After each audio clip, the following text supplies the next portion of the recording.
말씀을 전하겠습니다. 마온 광야에 나발이라는 사람이 살고 있었습니다. 그는 유다 지파 갈렙 족속이었고요. 목축업자로 큰 부자였습니다. 성경에 보면 양을 3,000마리, 염소를 1,000마리나 키우는 큰 부자였습니다. 근데 그의 평판은 좋지 않았습니다. 사무엘상 25장 3절에 보면 그는 완고하고 행실이 악한 사람이었다라고 기록하고 있습니다. 또 나발에 대한 다면 평가가 있습니다. 종들이 주인의 나발에 대한 평가입니다. 사무엘상 25장 17절에 보면 주인은 불량한 사람이라 더불어 말할 수 없나이다.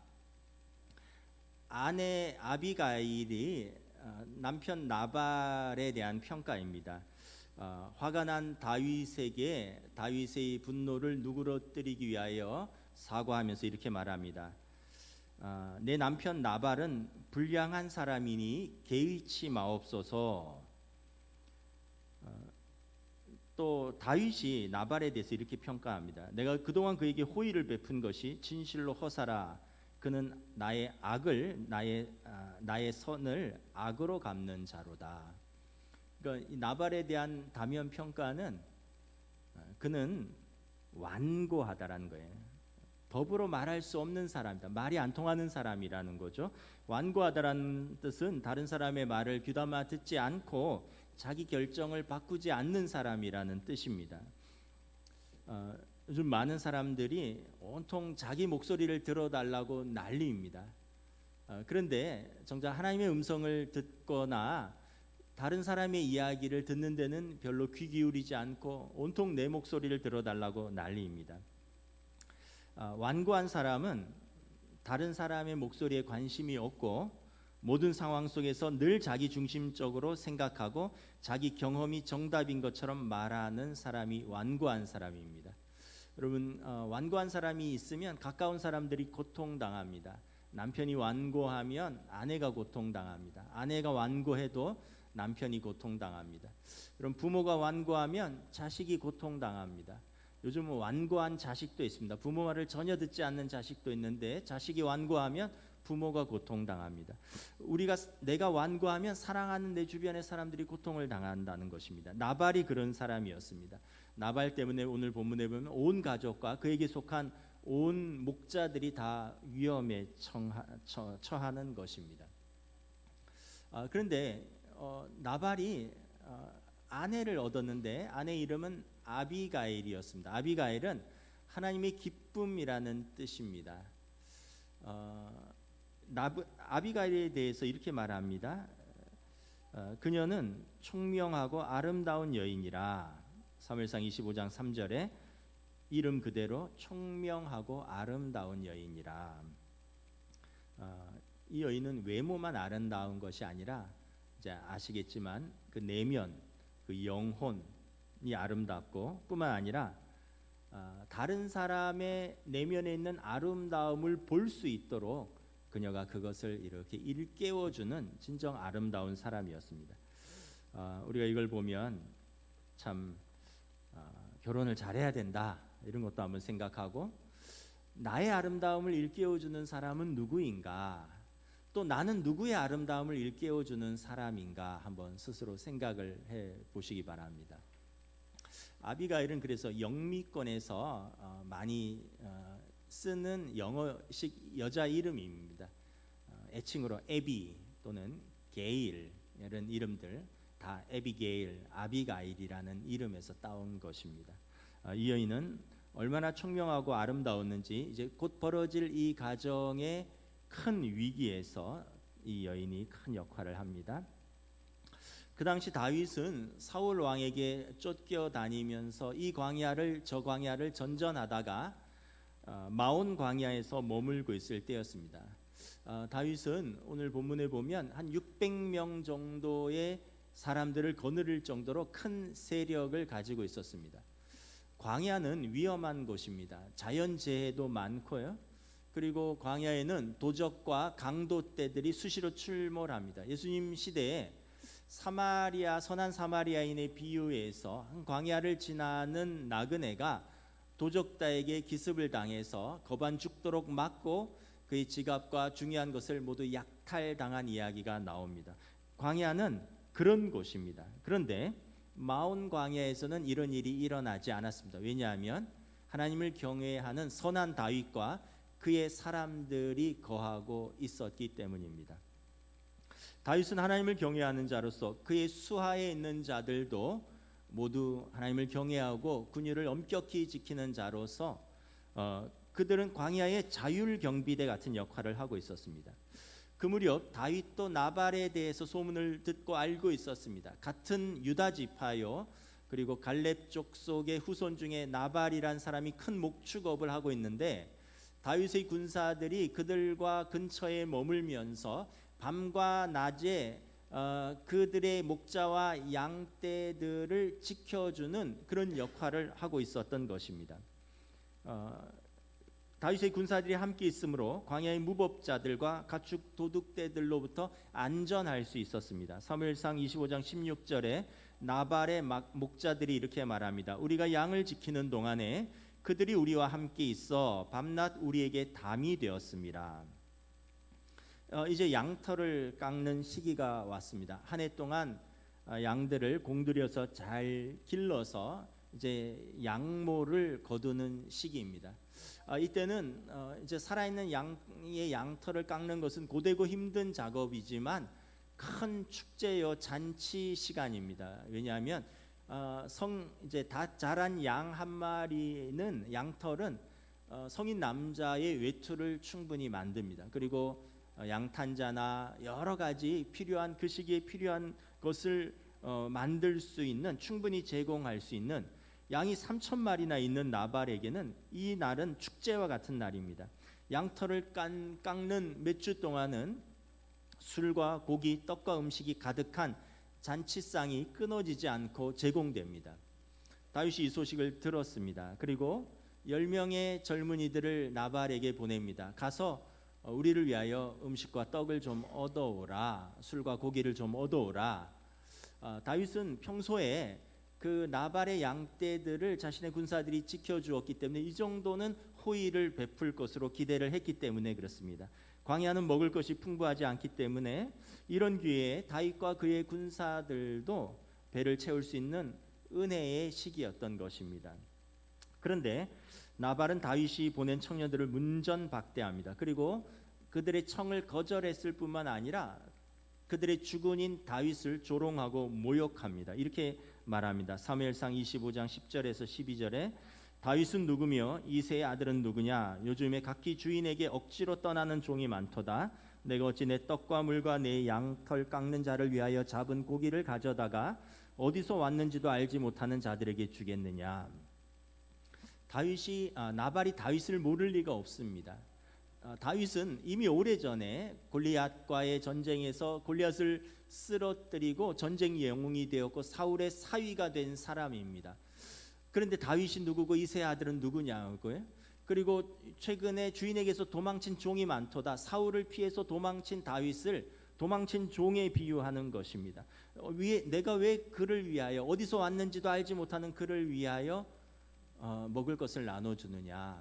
옛말에 동정은 못할 망정 밥그릇은 차지 말라고 했는데 지금 나발은 지금 다윗을 모욕하고 조롱하는 것입니다. 더더군다나 다윗과 나발은 같은 유다 지파 출신이 아니냐라는 것이죠. 멀리 보면 한 가족입니다. 조상이 같은 사람입니다. 근데 사울에게 쫓기는 다윗을 마치 광야에서 출몰하는 강도떼와 같은 부류로 취급하며 조롱하고 모욕한 것입니다. 휘하의 군사들이 빈손으로 돌아왔을 뿐만 아니라 나발이 전한 그 조롱과 모욕의 말을 다윗에게 그대로 전했을 때 다윗은 분노했습니다. 화가 머리끝까지 났습니다. 그리고 자신에게 속해 있던 600명의 군사들 중에서 200명은 가족들을 지키고 400명은 무장을 하고 친히 나를 따르라. 그리고 다윗이 친히 군사를 이끌고 나발의 잔치집으로 쳐들어갑니다. 사무엘상 25장 21절에서 22절에 다윗의 분노를 이렇게 보여줍니다. 내가 이 자의 소유물을 광야에서 지켜 그 모든 것을 하나도 손실이 없게 한 것이 진실로 허사라. 그가 악으로 나의 선을 갚는도다. 내가 그에게 속한 모든 남자 가운데 한 사람이라도 아침까지 남겨두면 하나님은 다윗에게 벌을 내리시고 또 내리시기를 원하노라. 그 용맹한 다윗이 하나님의 이름을 걸고 그 집에 속한 모든 남자들은 주인이나 그의 아들이나 종이나 남겨두지 않고 죽이겠다라는 것입니다. 이제 나발은 죽은 목숨인 것입니다. 그리고 이 소식을 전해 들은 나발의 종 하나가 자기 주인은 불량하고 말이 통하지 않으니 여주인 아비가일에게 가서 속히 이 사실을 알리는 것입니다. 그리고 이제 이 아비가일의 지혜와 아름다움이 드러납니다. 먼저 아비가일이 어떻게 합니까? 큰일 났다라는 것을 깨달았습니다. 또 남편이 사고 쳤구나. 이 불량한 사람이 또 이 사람이 은혜를 모르고 사고를 쳤구나. 속히 종들에게 명령합니다. 다윗에게 말한 것보다 더 많은 음식을 얻어 준비해서 나귀에 실어라. 사무엘상 25장에 보면 떡 200덩이와 포도주 2가죽 부대와 요리한 양 5마리와 볶은 곡식 5세와와 건포도 100송이와 무화과 뭉치 200개를 가져다가 나귀에 싣고 다윗이 오는 길목으로 마중 나갑니다. 그리고 길의 중간에서 다윗을 만난 아비가일이 땅에 엎드려 무릎을 꿇고 그리고 다윗에게 예를 갖춘 후에 간절히 호소합니다. 내 주여 원하건대 이 여종의 말을 들으소서. 내 주는 이 불량한 사람 나발을 개의치 마소서. 여종은 내 주께서 보내신 소년들을 보지 못하였나이다.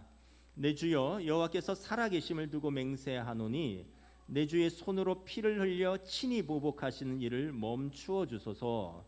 여종이 내 주께 가져온 이 예물을 내 주를 따르는 이 소년들에게 주게 하시고 주의 여종의 허물을 용서하여 주시옵소서.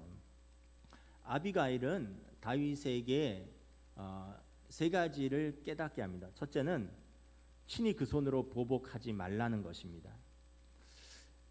나중에 다윗이 이스라엘의 왕이 되었을 때를 생각하고 지금 신중히 행동하라라고 간청합니다. 내 주께서 무죄한 피를 흘리셨다든지 내 주께서 친히 보복하셨다든지 이로 말미암아 슬퍼할 것도 마음에 걸리는 것도 없도록 하소서.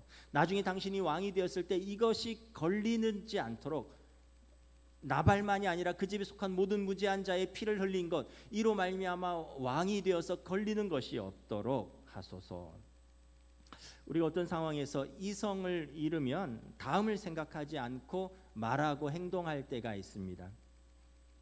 가정에서 부부 싸움을 할 때면 당장 오늘 헤어질 것처럼 싸웁니다. 아이들 앞에서 그냥 부부가 오늘 도장 찍을 것처럼 싸웁니다.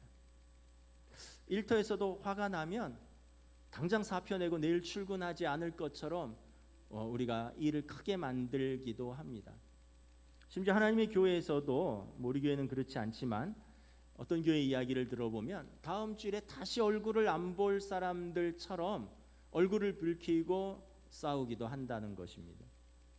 그때 우리가 아비가일을 생각해야 됩니다. 아비가일이 다윗에게 일깨워준 당신이 누구인지를 생각하소서라는 것입니다. 당신은 하나님의 기름 부음 받은 자로서 당신의 정체성을 생각하소서. 당신의 사명을 생각하소서. 당신이 지금 왜 이 광야에 있는지를 생각하소서. 지금 나발과 싸우려고 이곳에 있는 것입니까? 나발과 싸우려고 하나님께서 당신에게 기름 부으셨습니까? 여러분 우리도 동일합니다. 가정에서 그런 상황이 생기면 내가 지금 우리 가족들과 싸우러서 집안을 엉망을 만들려고 내가 남편이 된 것인가 아내가 된 것인가, 내가 아버지로서 지금 가정을 엉망으로 만드는데 내가 주도적인 역할을 해야 되는 사람인가, 이것을 수습해야 되는 사람인가를 생각하는 것입니다.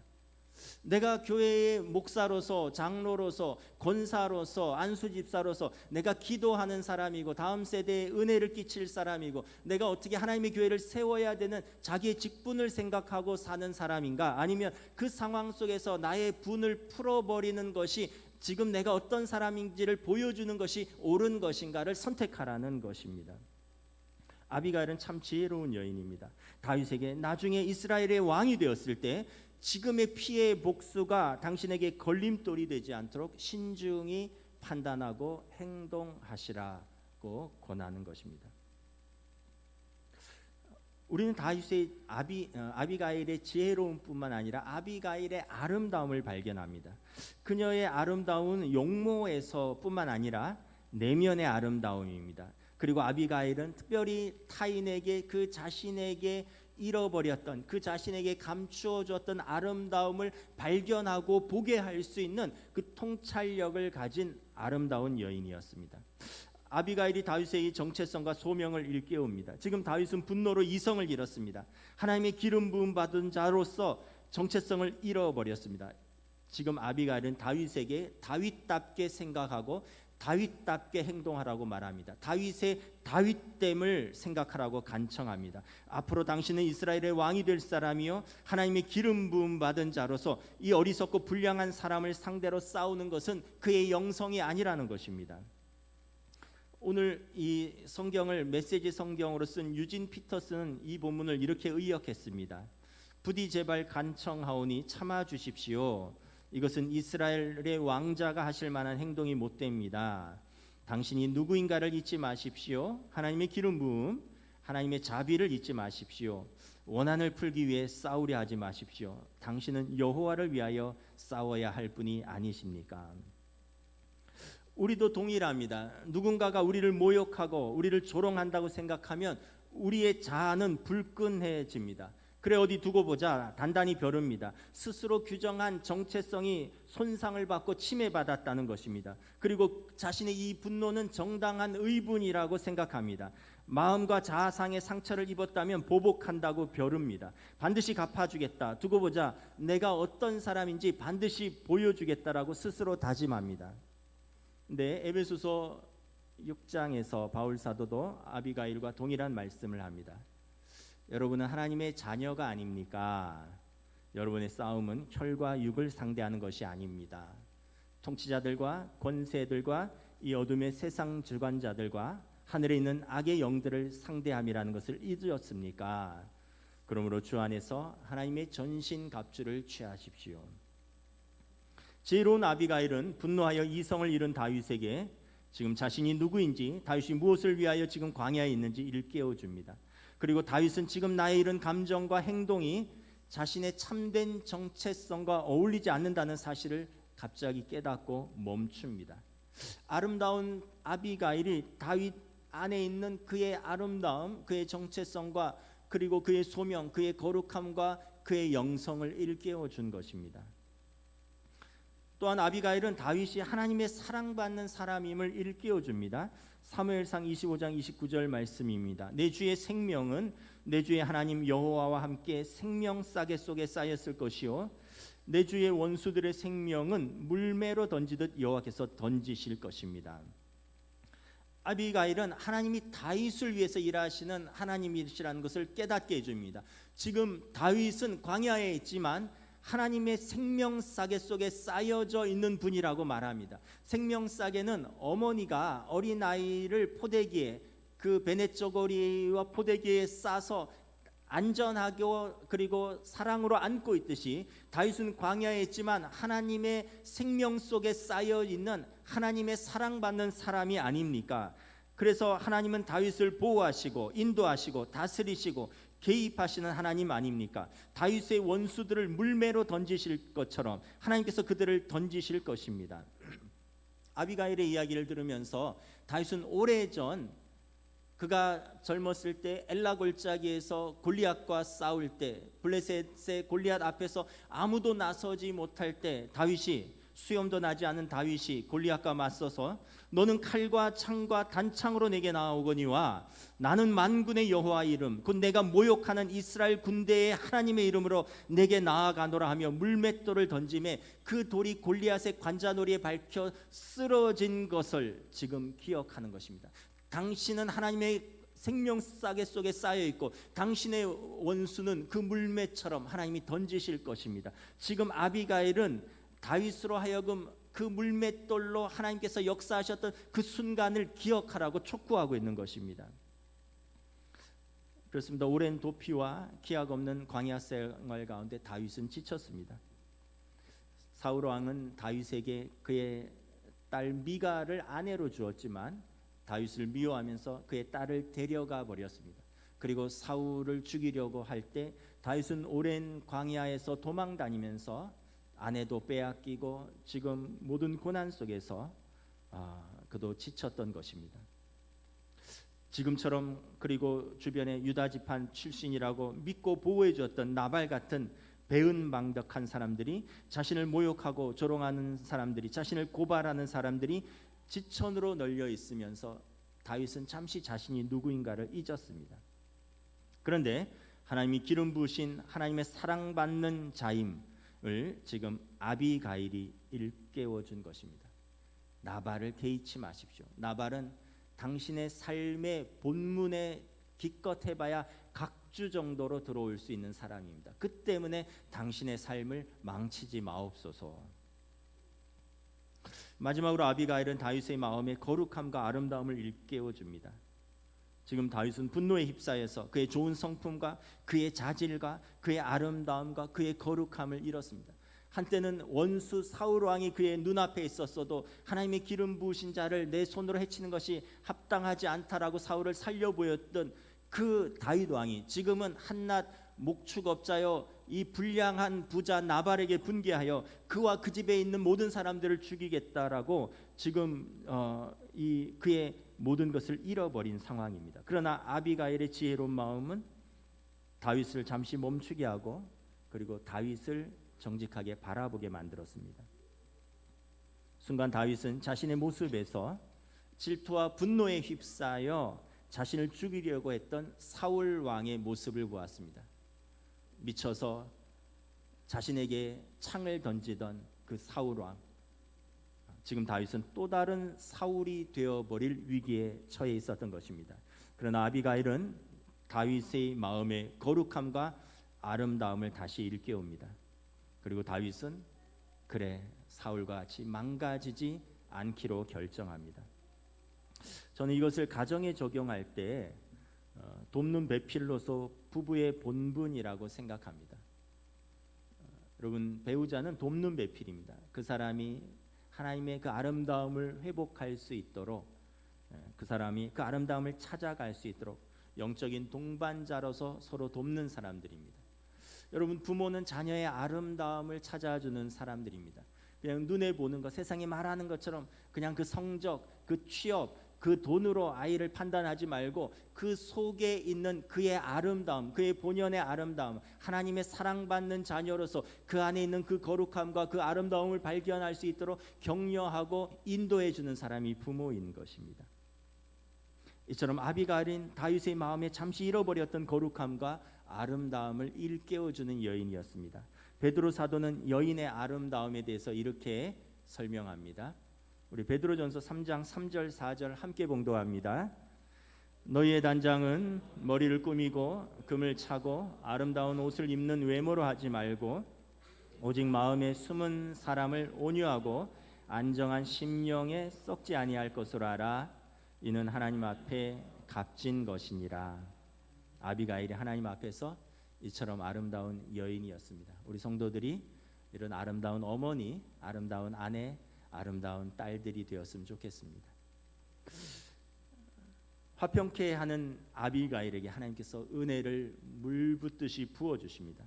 먼저 다윗은 아비가일의 지혜에 감탄합니다. 사무엘상 25장 32절에서 35절인데 우리 함께 한번 봉독합니다. 다윗이 아비가일에게 이르되 오늘 너를 보내어 나를 영접하게 하신 이스라엘의 하나님 여호와를 찬송할지어다. 또 내 지혜를 칭찬할지며 또 내게 복이 있을지로다. 오늘 내가 피를 흘릴 것과 친히 복수하는 것을 내가 막았느니라. 나를 막아 너를 해하지 않게 하신 이스라엘의 하나님 여호와의 살아계심을 두고 맹세하노니 내 집으로 평안히 올라가라. 내가 내 말을 듣고 내 청을 허락하노라. 아비가일의 청을 듣고 다윗은 회군합니다. 나발의 온 집안의 사람들이 살았습니다. 한편 어리석고 완고하며 선을 악으로 갚는 나발은 성경에 보면 왕의 잔치처럼 술상을 벌이고 고기와 술에 잔뜩 취해서 그날을 보내고 다음날 일어나서는 아내와 종들의 이야기를 듣습니다. 다윗이 어제 무장한 병사 400명을 이끌고 친히 당신을 죽이러 오다가 당신 아내의 간청을 듣고 돌아갔습니다. 나발은 사색이 되었습니다. 성경에 보면 나발이 낙담하여 몸이 돌과 같이 굳었다라고 말합니다. 그리고 이 일 때문인지 나발은 열흘 만에 갑자기 심장마비로 세상을 떠납니다. 그리고 이 소식을 들은 다윗이 사람을 보내어 아비가일에게 청혼합니다. 다윗의 첫 번째 부인 사울왕의 딸 미갈은 일찌감치 사울왕이 다윗을 쫓아내면서 그 딸을 데려가 버렸습니다. 다윗은 광야 생활에서 줄곧 혼자였습니다. 이제 다윗은 지혜롭고 아름다운 여인 아비가일이 혼자 되었다는 말을 듣고 청혼합니다. 다윗의 정체성과 소명, 다윗의 다윗됨을 잃지 않도록 일깨워준 지혜롭고 아름다운 아비가일은 이렇게 해서 다윗의 아내가 됩니다. 장차 이스라엘 왕의 왕비가 되는 것입니다. 아비가일은 화평케 하는 자입니다. 아비가일로 인해서 그와 그의 집이 구원을 얻었습니다. 뿐만 아니라 아비가일은 이스라엘의 가장 존귀한 왕 다윗의 아내가 되었습니다. 화평케 하는 자 아비가일에게 주시는 하나님의 은혜였습니다. 예수님께서 거룩하신 하나님과 죄인인 우리 사이에 화해자로 화평케 하는 자로 오셨습니다. 친히 십자가에서 우리를 위하여 화목제물이 되어셔서 하나님과 우리 사이를 화목케 하셨습니다. 로마서 3장 25절 말씀 함께 봉독합니다. 이 예수를 하나님이 그의 피로써 믿음으로 말미암는 화목제물로 세우셨으니 이는 하나님께서 길이 참으시는 중에 전에 지은 죄를 간과하심으로 자기의 의로우심을 나타내려 하심이니. 중보자 예수님께서 죄인인 우리와 거룩하신 하나님과 막힌 담을 허무시고 화해케 하시고 우리를 하나로 만드셨습니다. 에베소서 2장 14절부터 16절 말씀 함께 봉독합니다. 그는 우리의 화평이신지라 둘로 하나를 만드사 원수된 것 곧 중간에 막힌 담을 자기 육체로 허시고 법조문으로 된 계명의 율법을 폐하셨으니 이는 이 둘로 자기 안에서 한 세 사람을 지어 화평하게 하시고 또 십자가로 이 둘을 한 몸으로 하나님과 화목하게 하려 하심이라. 말씀을 마치겠습니다. 우리는 예수님의 제자들입니다. 예수님께서 산상보훈에서 말씀하셨습니다. 화평케 하는 자는 복이 있나니 그들이 하나님의 아들이라 일컬음을 받을 것임이라.